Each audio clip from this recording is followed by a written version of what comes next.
자, 다들 들리죠? 넘어가서 우리 혈액형과 응집 반응이라는 거 한번 봐보도록 할게요. 혈액형과 응집 반응. 혈액형과 응집 반응. 우리가 아까까지 배운 게 항원항체 반응이라는 거였잖아. 그치? 항원과 항체가 만나면은 뭘 일으킨다? 응집이 일어나고 항원항체 반응이라는 게 일어난다 라고 했습니다. 자, 이거를 우리 몸에서 어디에도 적용할 수 있냐? 여기 나와 있는 이 혈액형이라는 것에서 적용할 수가 있습니다. 왜 그런지 한번 살펴볼게. 자, 우리가 알고 있는 이 혈액이라고 하는 거 있잖아. 얘가 혈액이라고 할게.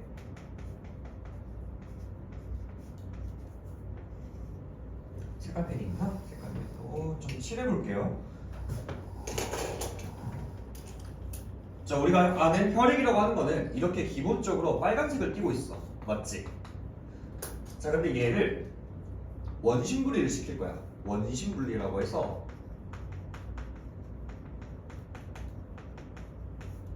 원심분리를 시키게 되면은 어떻게 되겠어? 얘를 이렇게 회전시킨다고 해봐.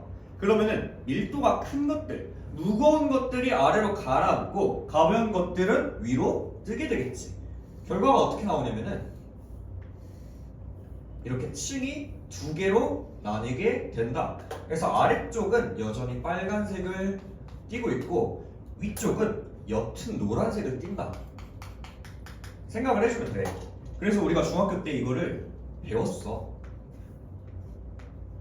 위쪽을 혈장이라고 부르고 혈장, 아래쪽을 뭐라고 불러? 혈구라고 불러. 혈구.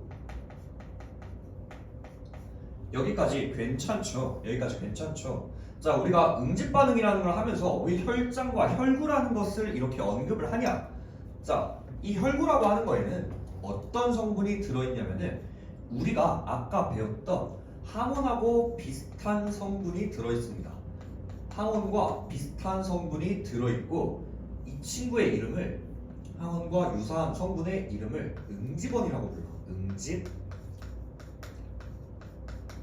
응집원이라고 부른다. 그래서 원자를 맞춰서 우리 몸에서 항원의 개념을 하는 것이 응집원이고 위쪽에 보면은 혈장에는 뭐가 들어있냐면은 아까 말했던 항체와 유사한 개념의 물질이 들어있습니다. 항체와 유사한 개념의 물질이 들어있고 이거를 우리는 응집소라고 부를 거야. 응집소라고 부를 거야. 여기까지 괜찮지? 여기까지 괜찮죠? 자, 이 응집원과 응집소가 각각 어떤 종류가 있는지 한번 살펴볼게요. 우리 몸에서 응집원이라고 하는 것들은 바로 A라는 것과 B라는 것 두 가지가 존재를 합니다. 자, 이 A와 B가 사람이 어떤 것을 갖고 있냐에 따라서 A형인지 B형인지 혹은 둘 다 가지고 있으면은 AB형, 하나도 없으면은 O형 이런 식으로 혈액형을 구분하기 시작한 거야. 자, 얘네들 어디 있는데? 얘네들 봐봐. 혈구에 있다 그랬잖아. 혈구 중에서도 어디? 적혈구에 들어있습니다. 적혈구 표면에 얘네들이 들어있구나 생각을 해주면 돼. 알겠지? 자, 위에 있는 응집소는 어디 들어있는데? 위에 있는 응집소는 혈장에 들어있고 여기의 종류에는 알파라고 하는 것과 베타라는 것 두 종류가 들어있다 생각을 해주면 되겠습니다. 자, 응집원에 누구? A와 B. 응집소에 알파, 베타 이렇게 들어있고 얘랑 알파와 A, 베타와 B가 만나면은 응집 반응이라는 게 일어난다. 응집 반응이 일어난다. 생각을 해주면 되겠지. 그럼 여러분들이 가지고 있는 프린트물에다가 사람의 혈장에는 뭐가 들어있다? 응집소 알파, 베타가 들어있고 항원, 혈구에는 뭐가 들어있다? 응집원 A와 B가 들어있다. 생각을 해주면 되겠지. 그래서 우리가 혈액형마다 얘네들이 어떻게 가지고 있는지 한번 옆에서 그림으로 한번 살펴볼게. 자, 첫 번째 어떤 거? 혈액형의 분류 한번 가볼게요. 분류. 자, 먼저 A형이라고 하는 애들은 A형이라고 하는 애들은 적혈구가 어떻게 생겼지? 적혈구 우리 원반 모양으로 생겼잖아, 그치? 이렇게 원반 모양으로 생긴 적혈구에 선생님이 예시로 이렇게 뾰족하게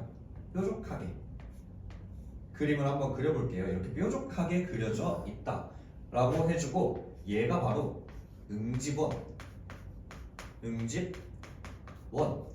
A를 가지고 있다라고 필기를 해줄게요. 응집원 A는 어떻게 생겼어? 이렇게 뾰족하게 생겼구나. 어디에? 적혈구 세포막 표면에 이렇게 나타나 있구나 생각을 해주면 되겠습니다. 자, A형은 응집원 A를 갖고 있기 때문에 A형이라고 부르는 거야. 근데 마찬가지로 이 사람도 혈장이라는 걸 가지고 있겠지. 근데 혈장에는 알파가 들어있으면 될까 안 될까? 안 되겠지. 자기 혈액형인데 A도 가지고 있고 알파도 가지고 있으면은 자기 혈액형에서 응집 반응이 일어나 버릴 거잖아. 그치? 그래서 A형은 응집원 A를 갖는 대신 아래다가 적을게요. 우리 응집소는 베타를 가지고 있어. 자, 응집소 베타를 어떤 식으로 그릴 거냐면은 이게 일단 항체 모양이잖아. 그치? 근데 여기 항원 결합 부위가 어떻게 생겼다? 좀 네모나게 생긴 모양으로 그려주도록 할게요. 그래서 얘를 응집소 베타라고 우리가 지칭을 하도록 하겠습니다. 여기까지 괜찮죠? 그래서 A형은 응집원 A를 가지고 있고 응집소 베타를 가지고 있구나 생각해주면 되겠습니다. 자, 옆으로 넘어가서 B형 한번 적어볼게. B형. 자, 너네들이 센스과 생각할 수 있겠지. 센스가 있으니까 생각할 수 있을 거야. B형은 적혈구 표면에 응집원 어떤 걸 가지고 있겠어? B를 가지고 있어야 돼. B는 아래 베타랑 결합을 해야 되니까 이렇게 네모난 모양으로 선생님이 그려줄게. 이해되지? 이렇게 네모난 모양으로 가지고 있구나. 얘가 응집원 B구나 생각을 해주면 되겠습니다. 자, 마찬가지로 B형은 응집원 B를 가지고 있으니까 자기 혈액에서 응집소 베타를 가지고 있으면은 자기 혈액에서 응집 반응이 일어나 버리겠지. 그러면 안 돼. 그래서 얘는 뭘 갖냐면은 응집소 알파를 가지고 있어. 마찬가지로 항체 모양처럼 그려주는데 결합 부위가 어떻게? 뾰족하게 생겼다. 세모나게 생겼다 라고 해서 얘를 응집소 알파라고 이렇게 지칭을 해주도록 하겠습니다. 할만하죠, 여러분들? 할만하지, 친구들? 자, 넘어가서 AB형 한번 가보도록 할게요. AB형. 그럼 AB형의 적혈구 표면에는 응집원이 뭐가 존재를 할까, 친구들? 뭐가 존재를 할까? 맞아요. A와 B를 모두 가지고 있어야 돼, 이 친구는. 세모도 가지고 있고, 네모도 가지고 있고, 세모도 가지고 있고, 네모도 가지고 있는 이러한 응집원을 가지고 있다 생각을 해주면 되겠고, 얘는 응집원 A와 B를 모두 갖는 사람인 거야. 알겠지? 그럼 이 사람은 혈장에 응집소가 있을까 없을까? 알파나 베타 둘 중에 하나만 가지고 있어도 뭐가 일어나? 응집 반응이 일어나겠지. 그래서 이 사람은 응집소가 있어 없어? 응집소가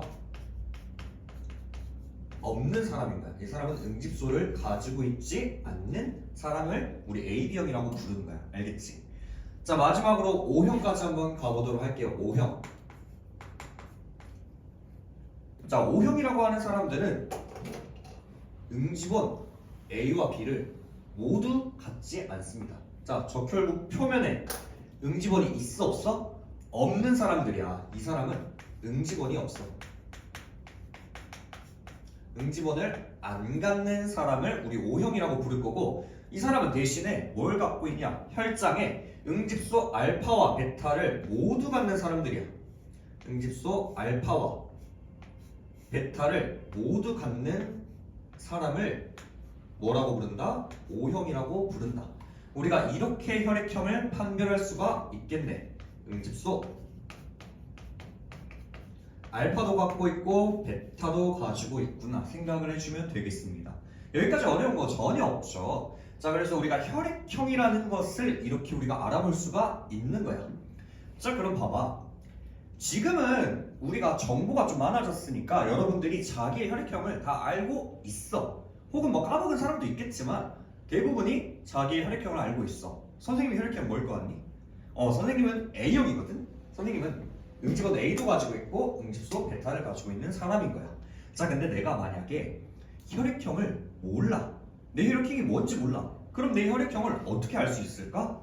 그걸 알아보려고 하는 거야. 두 번째, 혈액형의 판정. 혈액형을 판정하는 실험이야. 판정 실험.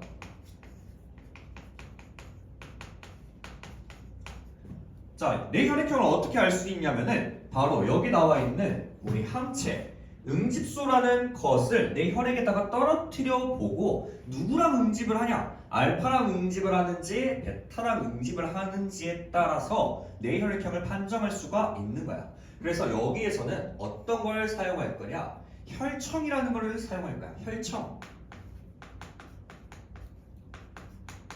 혈청이라는 것을 사용할 거고, 이게 혈장이라고 생각을 해주면 돼.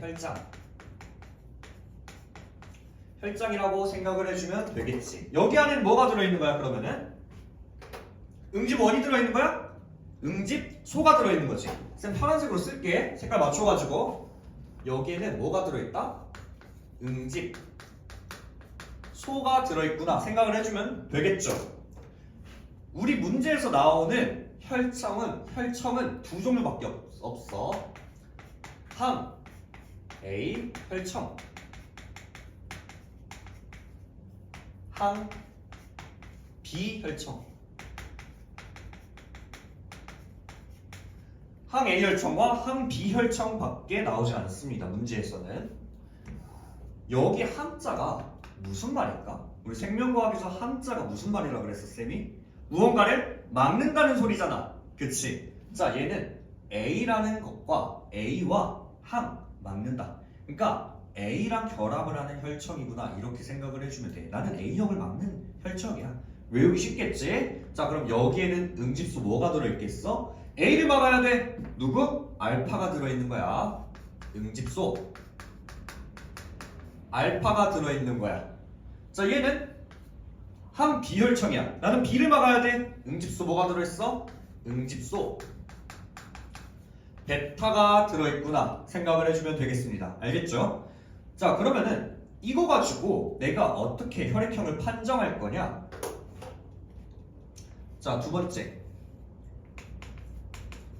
우리가 혈액형을 판정하려면은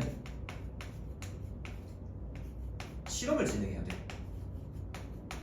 어떻게 진행할 거냐면은, 자, 이런 식으로 플레이트에다가 내 혈액을 떨어뜨릴 거야. 어떻게? 두 칸에다가 떨어뜨릴 겁니다.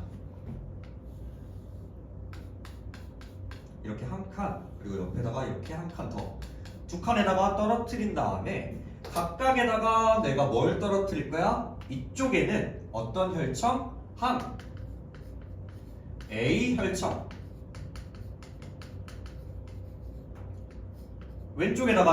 오른쪽에다가는 항 B 혈청을 떨어뜨릴 거야.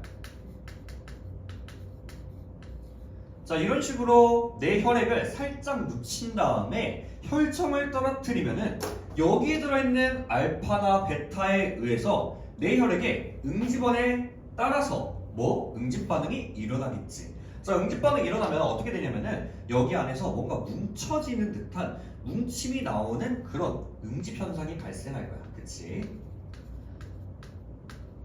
자, 만약에 항 A 혈청에는 응집이 일어났고 항 B 혈청에는 응집이 안 일어났다고 해볼게. 여기는 응집. 근데 여기는 응집이 안 일어났다고 해볼게. 자, 이 사람은 어떤 사람인 거야? 알파에는 응집이 일어났어. 근데 베타에는 응집이 안 일어났어.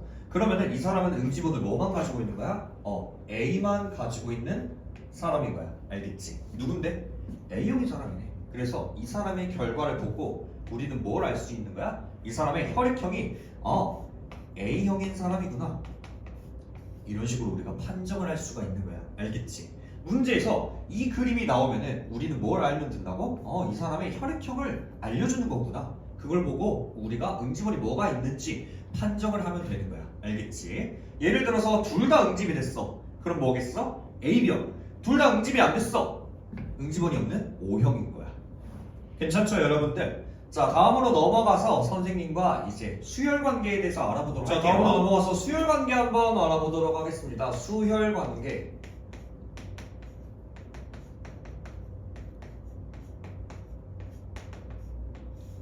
자, 수열 관계가 왜 중요하냐? 우리가 여러분들이 아마 부모님들 차를 타고 다니면서 이제 본 적이 있을 거야. 앞차에 뒷좌석에 보면은 뒤에 유리판에 보면은 I 먼저 구해주세요. 뭐 RH 플러스 A형입니다. 남자아이는 RH 플러스 O형입니다. 이런 식으로 나와 있을 거야. 그치? 그거 왜 붙여놓는 거야? 위급 상황 때 만약에 혈액이 이제 공급이 필요한 상황인데 혈액형을 몰라. 그러면은 그걸 보고 빠르게 판단할 수 있게 뭐 정보를 제공해 줄 수 있게 이제 도움을 준다고 이제 붙여놓는 거잖아. 그치? 수혈이라는 거는 내 혈액을 남한테 준다는 거야. 혹은 남의 혈액을 내가 받는다는 거야. 그치? 근데 여러분들도 상식적으로 알겠지만 같은 혈액형이어야만 받을 수가 있는 거잖아. 그치? 근데 무조건 같은 혈액형이어야만 받을 수 있는 건 아니야.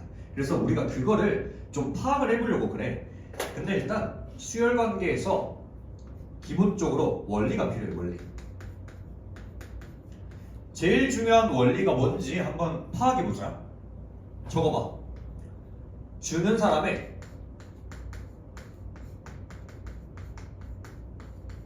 그러니까 내가 혈액을 주는 사람이야. 주는 사람의 어떤 거? 응집원과 주는 사람의 응집원과 받는 사람은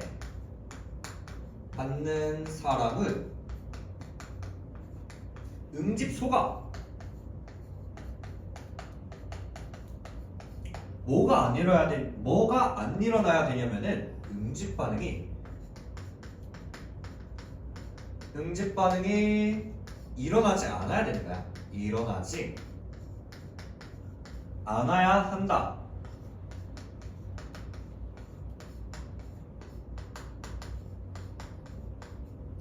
이게 기본 원리야. 주는 사람의 응집원과 받는 사람의 응집소가 응집 반응을 일으키지 않아야만 수혈이 가능하다는 거야. 알겠지?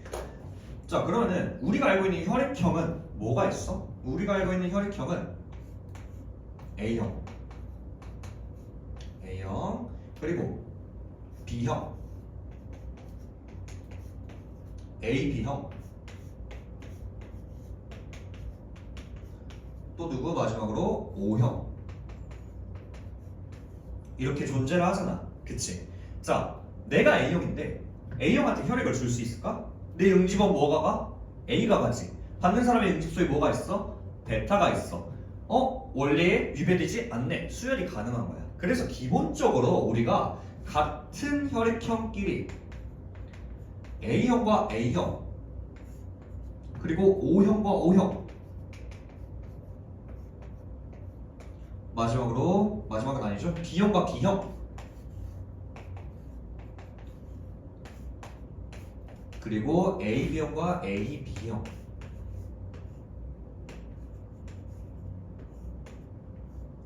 같은 혈액형끼리는 기본적으로 수혈이 가능합니다. 근데 어떤 수혈? 다량으로 수혈이 가능합니다. 다량 수혈은 노란색으로 쓸게요, 쌤이. 다량으로 가능한 거예요, 얘네들은.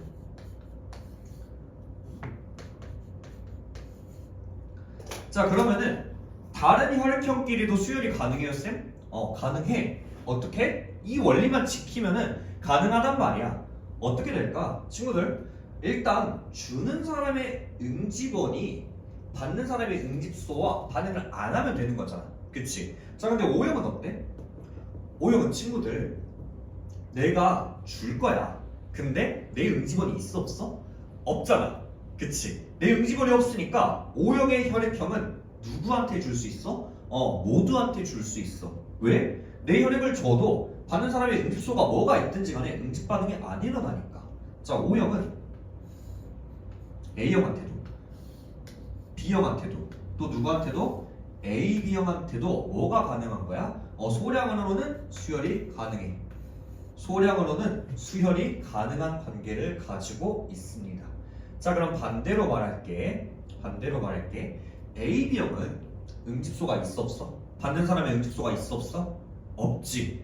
누구한테서 혈액을 받든 나한테는 응집소가 없으니까 응집 반응이 일어나 안 일어나? 안 일어나. 얘네들은 모두한테서 받을 수가 있는 거야. AB형은 응집소가 없잖아. 그래서 모두한테서 받을 수가 있는 거야. 할만하지 친구들. 그치? 자, A형이 누구한테 줄 수 있어? AB형한테 줄 수 있어. O형한테 줄 수 있을까? 응집소 A가 가면은 받는 사람은 알파 베타가 둘 다 있잖아. 그치? 그래서 얘한테 못 줘. B형한테 줄 수 있어? B형한테 A 줄 수 있어? 생각해봐. 줄 수 있어 없어? 주는 사람의 응집원이 뭔데? A잖아. 그치? 받는 사람의 응집소 뭐 있어? 알파 있잖아. 못 받아. 그래서 소량 수열 관계 한번 살펴볼게. 또 B형은 마찬가지로 O형한테 줄 수 있어 없어? 없어. B가 가면 베타랑 반응하잖아. AB형한테 줄 수 있어. A형한테 줄 수 있어? 없어. 그치? 이거 이해됐어? 여기까지 하면은 우리가 소량 수열까지, 우리 수열 관계까지 조금 살펴보았습니다. 넘어가서 선생님이랑 RH 혈액형 하고 마무리하도록 할게요. 자, 넘어가서 선생님이랑 RH 혈액형 한번 살펴보도록 하겠습니다. RH 혈액형.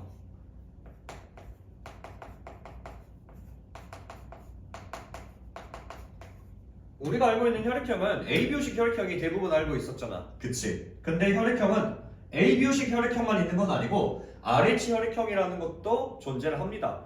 이 또한 마찬가지로 어떻게 구분을 하냐면은 RH 응집원이 있냐 없냐에 따라서 얘네들을 구분할 거야. 알겠지? RH 응집원이 있냐 없냐에 따라서 구분을 할 거야. 그래서 얘를 구분 한번 해볼게. 구분. 어떻게 구분할 거냐면은 RH 플러스형과 RH 마이너스형으로 구분을 한번 해보도록 할게요. 자, 각각 응집원과 응집소가 뭐가 있냐에 따라서 달라지겠죠. 자, ABO식 혈액형에서 응집원은 어떻게 표현했어? A를 가지고 있는지 B를 가지고 있는지 안 가지고 있는지로 따졌잖아. 그치? 얘네들은 마찬가지로 응집원의 이름이 RH 응집원이라고 불러. RH 응집원. RH 응집원을 가지고 있는 사람을 RH 플러스형이라고 해. 자, 이 사람은 자기 혈액에는 응집소가 있을까 없을까? RH 응집소가 없는 사람이야.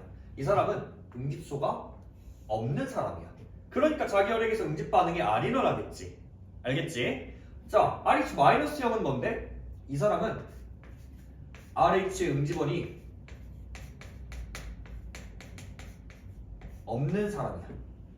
자, 특이한 게 이 사람은 RH 응집소도 없어. 그냥 풀로 적을게요. 얘는 RH 응집소 또한 없는 사람이야. 얘랑 똑같지. 둘 다 응집소를 갖고 있지 않아. 근데 왜 RH형이라는 게 특이하냐? 자, 응집소가 없는 사람이잖아. 그치? 근데 이 사람이 만약에 RH 플러스한테 수혈을 받아서 몸에 RH 응집원이 들어오면은